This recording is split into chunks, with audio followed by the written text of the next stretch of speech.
Okay, so thank you all for joining.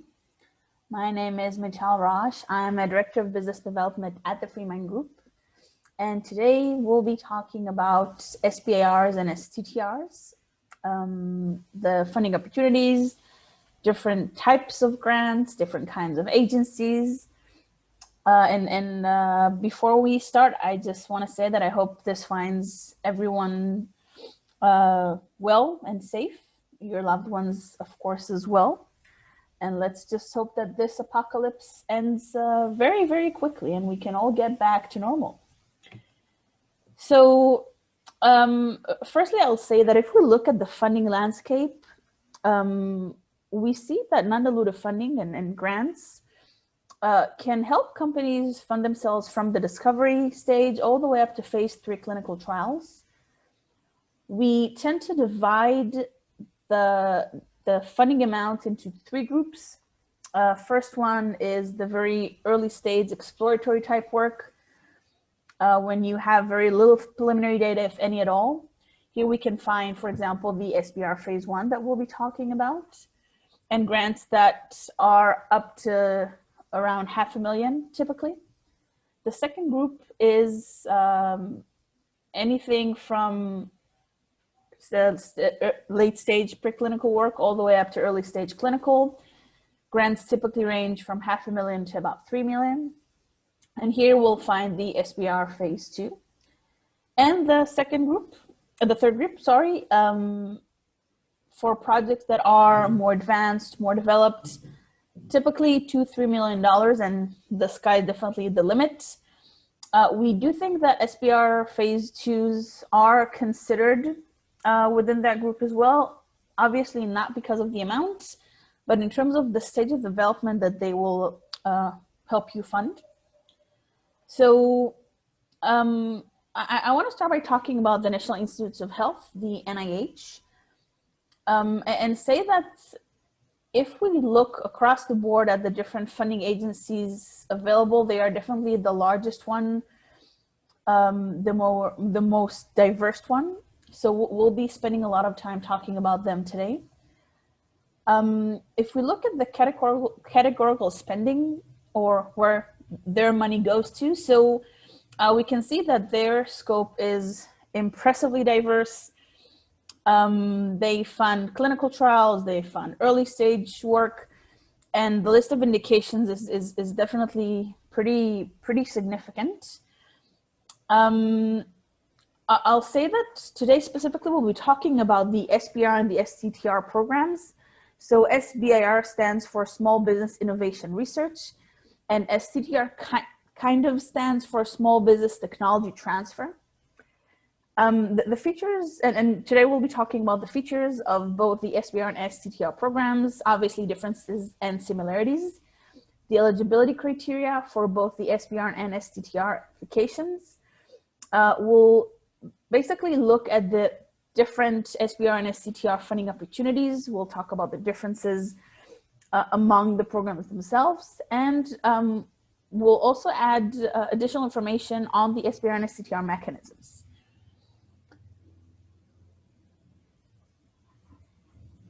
Okay, so when we look at the programs themselves in terms of the missions and goals, they're here to support scientific excellence and technological innovation through the investment of federal research funds in critical American priorities to build a strong national economy.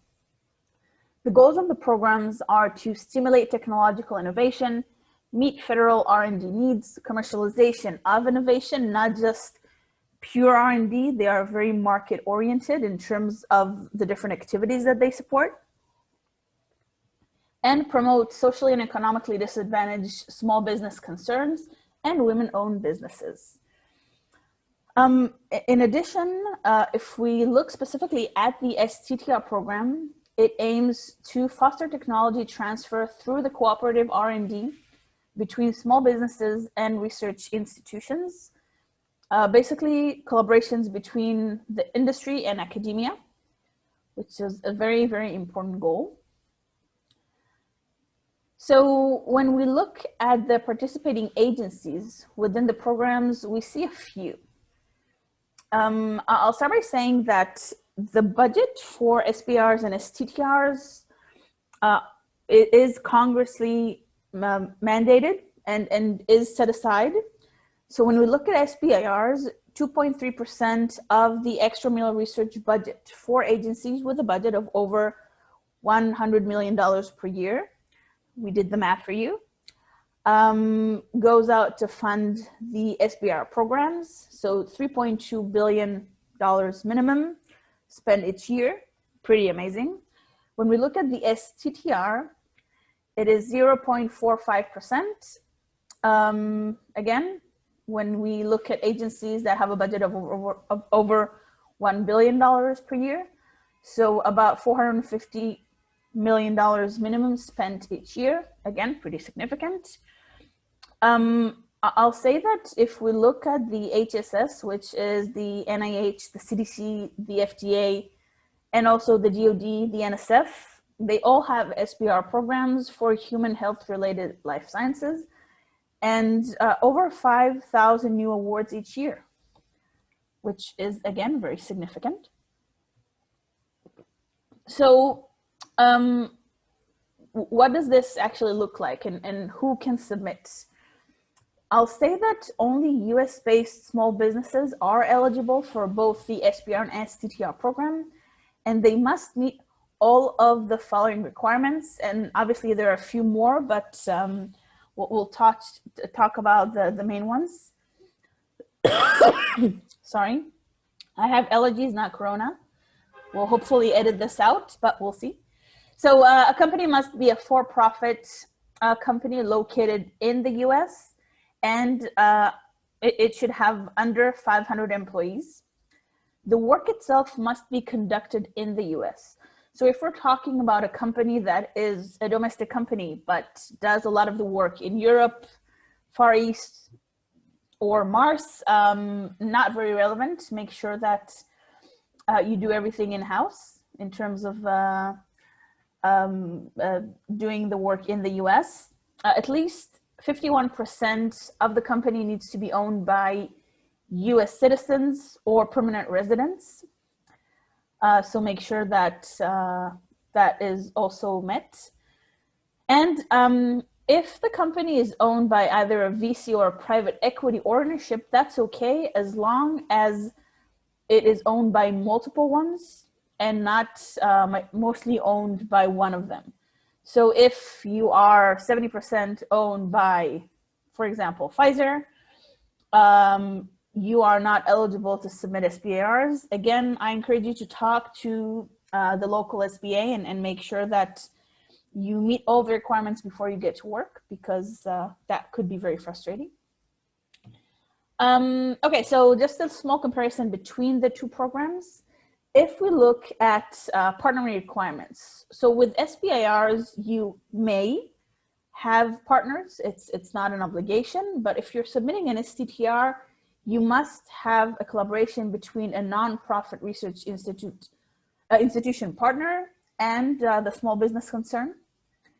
If we look at the principal investigator, they need to be mostly employed by the company at the time of award. And I emphasize the at the time of award, because, you know, if we're talking about a company that is relatively new, or the PI is not mostly employed by the company, that's still okay, as long as you understand that when you're awarded, that needs to be sorted out. When we're talking about an STTR, the PI can be employed by either the company or the research institution. And there are a few specific solicitations that have a bit more in terms of their restrictions, so make sure that you read the solicitation very well. And in terms of the work requirements, so they absolutely understand that sometimes you need to outsource some of the work. So when we're talking about a phase 1 SBIR, the company needs to have 2/3 of the work done in-house, so 33% may be subcontracted. And if we're talking about a phase 2, you can subtract up to 50%. When we're talking about STTR, we need to have a minimum of 40% going into the company itself, 30% into the research institute, and the other 30% could either be subcontracted or used by either one of the two partners. So I mentioned an SBIR Phase 1 and a Phase 2. I'll say that the program is a phase program, and the Phase 1 is here to establish the technical merit, feasibility, and commercial potential of the proposed R&D efforts, determine the quality of the performance of the awarded SBC prior to providing further federal support in a Phase 2, and to show a proof of concept. I'll say that not all of the Phase 1 applications require preliminary data. The idea is just for you to be able to show that what you plan on doing has a commercial potential to it, and of course, technical and scientific merit. The awards for an SBIR Phase 1 typically do not exceed $250,000, and the projects can last up to 6 months. When we're talking about STTR, again, the same size of award, but the projects can last up to 1 year, which is an advantage because if you need to form a collaboration and make sure that everyone's in sync, that can take a while. If we look at the Phase 2, here the idea is to continue the R&D efforts initiated in the Phase 1. Classically speaking, you submit a Phase 1 and then submit a Phase 2. And the funding is also based on the results achieved in a Phase 1 and the scientific and technical merit and commercial potential of the project proposed in the Phase 2. Meaning this should be the second chapter of the project that you started. You need a commercialization plan. Unlike the Phase 1, you do need to talk about the commercial potential of the project that you're suggesting. Again, I'll say that this is not just about pure R&D. This should be a project that could be commercialized in the future. So an SBIR typically does not exceed $1.7 million over 2 years, and an STTR is very similar, $1.7 million, and the duration is 2 years. They actually increased the budget for both the Phase 1 and the Phase 2 a few years ago, which is nice. So in addition to that, another thing the company can do, if, for example, they started the R&D process and there is really no need for them to submit a Phase 1 because they've completed the work, you could submit something called a direct to Phase 2 award that is issued to the small businesses who did not receive a Phase 1, but completed the Phase 1 equivalent in terms of the work itself, designed for small business concerns that completed Phase 1 milestones using non-SBIR funds. So if you have done some work and it doesn't make sense for you to start with a Phase 1, that's definitely an option. Another mechanism is a Phase 2B or a Phase 2B bridge award. And basically the idea is to address the funding gap known as the valley of death between the end of the Phase 2 award and obviously the next funding round that follows. And that is definitely needed for the commercialization aspects every once in a while. Typically, it requires matching funds, but again, that's not a must. And I would definitely recommend talking to the NIH and making sure that you understand what they expect to see.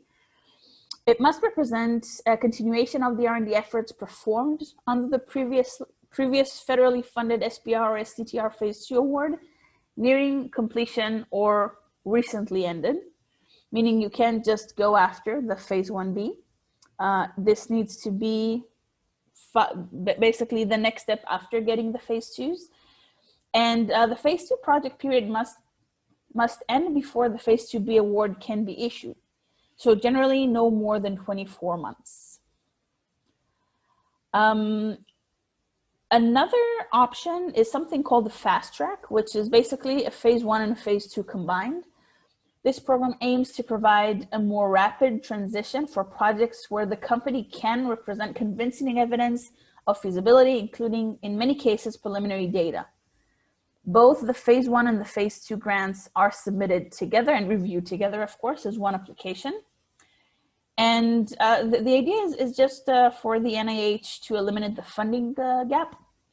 So this is an excellent excellent mechanism, also an excellent question, of course, but an excellent mechanism for companies who are able to present a good competitive story talking about what they'll do with the phase 1 and the phase 2.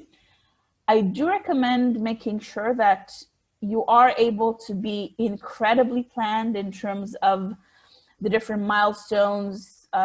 You need to be very specific in terms of the specific aims of each one of the phases, what constitutes as a success, and to be very, very convincing for them to award you a fast track. But, you know, on the upside of this, if you are able to do so, you don't have to wait until you're done with the phase 1, then you're submitting the phase 2, and obviously that takes a few extra months. So if you're able to get them convinced that this is a project that they should support initially, that's definitely a plus. So the next round of deadlines is April 5th. I absolutely understand that that's in about a month. If you are very quick on your feet, if you have the registration information in place, we say go for it. You know, there's definitely enough time. The next deadline after April is September 5th, and then January 5th. And you can see the estimated award dates. So for the April 5th, we're talking about September or December. If we're talking about September, the award will probably be around March, and January, we're talking July. I'll say that the NIH is actually putting in a lot of effort in shortening the review process and making these programs attractive for businesses, because obviously, you know, waiting for a year until you hear back from them doesn't really make sense if the company needs to basically get moving. So they are putting in a substantial amount of effort, and we think it's great, obviously. I will point out, though, that some of the mechanisms have non-standard due dates. So generally speaking, the most important piece of advice that I can give you today is read the solicitation very, very, very well, and make sure that you know what's coming. So that's, you know, that's about the programs themselves. I want to talk about the different types of funding routes within the SBIR STTR programs. So we typically divide them into two: solicited and unsolicited. Solicited applications address a specific area of interest. So you need to make sure that, you know, you read the solicitation, you see that their scope is compliant with what you would like to do. Pretty straightforward, and we'll talk about some of them in a minute. Second one is the unsolicited ones, or the parent announcements. We call them investigator-initiated opportunities, and actually most of the NIH awards go out through these parent announcements, the investigator-initiated ones. The idea is to not box you into something they thought of before, and make sure that you are able to pitch your idea to the NIH. Remember, these are very new and exciting R&D projects, and it doesn't make sense for them to give you 5 topics and hope that your new and exciting project fits within one of them. So they definitely recommend going after the unsolicited ones when possible. I'll also say that we see that the NIH is slowly transitioning into these types of opportunities, and just to make sure that you know what they're looking for, they added something called a notice of special interest, or NOSI. And within the notices of special interest, they have long lists of what they want to see, just to give you a hint on what they're looking for. And if you look up funding opportunities within the NIH's search engine, you'll see a lot of nosies, which is relatively new in terms of policy. And we think it's great. I think it really helps companies express their thoughts and ideas and overall good things. So let's start with the solicited route. I looked up funding opportunities today. I saw 63 that were open, and these are both solicitations and nosies. So I just added a few that, well, I thought were interesting and diverse. So firstly, application for artificial intelligence and machine learning for advanced environmental health studies. Let's see what else. HEAL initiative, America's startups and small businesses build technologies to stop opioid epidemic. Advancing imaging, device protection, and clinical capabilities in digital industry.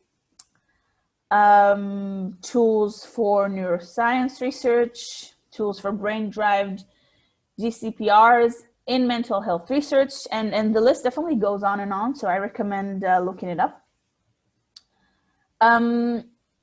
So another program that's actually a new program is an NCI program, the National Cancer Institute, for SBIR Innovative Concept Award programs.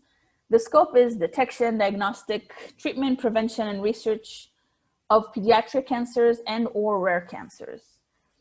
More specifically, therapeutic projects, target identification and validation, screening and identification of drug candidates, identification of lead and lead candidate optimizations, in vivo efficacy studies, and PK/PD studies. The budget is up to $300,000 up to 12 months. You can also suggest cost sharing, again, not a must. And one of the new elements of this program is that before you're submitting the full application, you need to submit white papers or a short summary of what you want to do. Note that the deadline for that is March 26th. So if this is something that is relevant to you, I would definitely recommend hitting the ground running, as we say. The full application is due July 23rd. And this is a very interesting program, mostly because it's not very typical to the NIH. They typically just ask you to submit the full application. But here it looks like a very nice shortcut in case you don't want to write the full application before you hear back from them, which is obviously ideal. So when we look at the unsolicited route or the parent announcements, what we can see is that, well, more or less all of the funding agencies, or all the institutions, within the NIH participate. And I know we say NIH, but it's basically 27 institutes and centers. So you can see that most of them are a part of the unsolicited round. And that list keeps getting more and more advanced, and more institutes within the NIH take part, which is great. The next deadline for SBIRs and STTRs is April 5th. So again, still time, but get to work. So when we look at the specific solicitations, for SBIRs, there are two solicitations that are open. One that is addressing that does not address clinical trials, and the other one that requires them. So this should help you cover preclinical and clinical stage work. Again, phase 1 up to about $250,000 over 6 months. Phase 2, 1.7 over 2 years. When we look at the STTR, again, very similar. One for preclinical work and one for clinical work.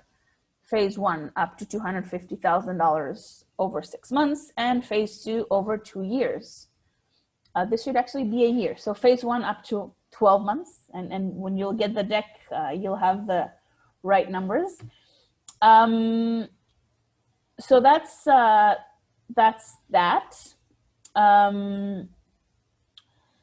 Next up, I want to talk about the NSF, the National Science Foundation. We've talked about the NIH until now.